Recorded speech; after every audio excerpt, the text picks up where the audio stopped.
In this episode, we upgrade from this to this.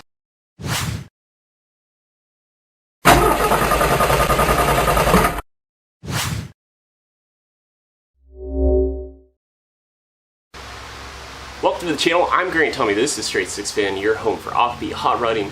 Today, well, we've got the EcoBoost Mustang up on jack stands because we're swapping out intercoolers from the stock to a CV Fabrication unit. Now, I'm going to attempt to do it while leaving the front bumper cover on. I was able to get the stock intercooler out, no problem, in this configuration. Now, whether or not I can install the new one, there's enough room. Leaving the front bumper cover on, that remains to be seen. But to get to this point, to take the belly pan off of the underside of the car, well, I would direct you to LMR. They have a great how to remove the whole front clip. And so, in fact, I will be referencing their video should I absolutely have to take the front bumper off getting this new intercooler on. You may recall this guy from a couple episodes ago, but so it's finally time to put it on. I did go out, I was waiting for a hot, nasty, humid summer day like today to drive around. Well, actually here, let me just throw in a clip of me driving around earlier.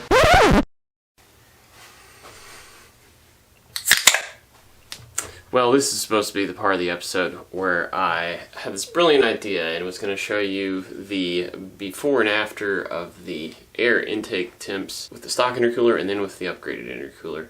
You can compare that to the outside air temperature. But then my boy Watch My Eco reminded me that air inlet temps, which is you can find on the stock interface on S550 Mustangs, the air intake temperature sensor is actually right after the air box. So it's monitoring the temperature of the air straight out of the air box, and so it would have not passed through the intercooler yet. And so great idea, Grant, for an episode for before and after, but really not the relevant data. What I really wanted would have been charge air temps, so that would there's a sensor downstream past the intercooler and monitors that, but you need an access tuner to be able to read that, which I don't have. So needless to say, the rest of this episode's not what I thought it was going to be, because I didn't take a whole lot of clips of me installing it, but let's just get back to the regularly scheduled programming. Alright, well, let's just throw on the new intercooler.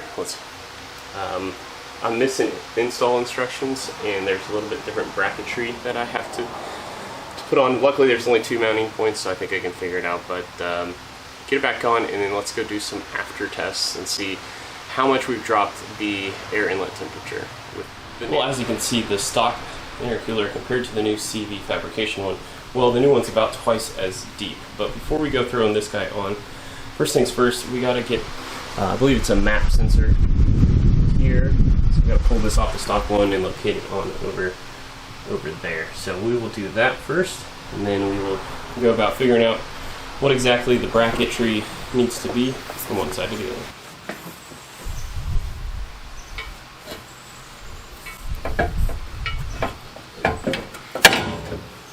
Okay, so thanks to the fine folks at Parker Performance, the bracket that's got 3 tabs and 1 bolt hole goes on the driver's side, and this one goes on the passenger side. One of these two retains the factory installation nut, and then the other one's the new hardware supplied.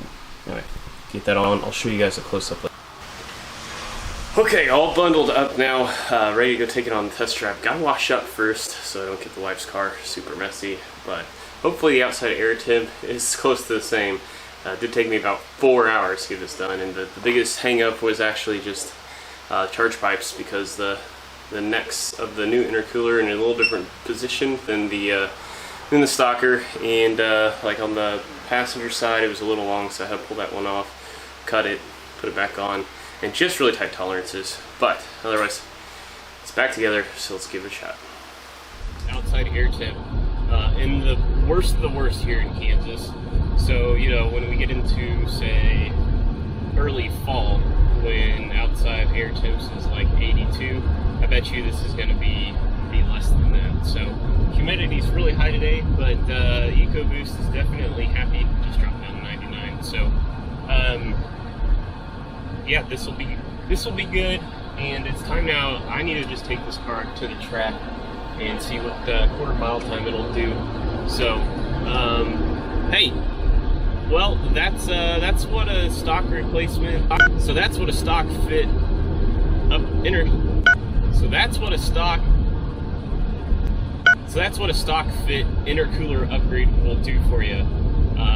Basically, keep you within 2 to 3 degrees above outside air temp in the worst of the worst, in high humidity. Hey, if you want to check out some of the other EcoBoost videos like this one, go check out some of these. I'm leaving over here.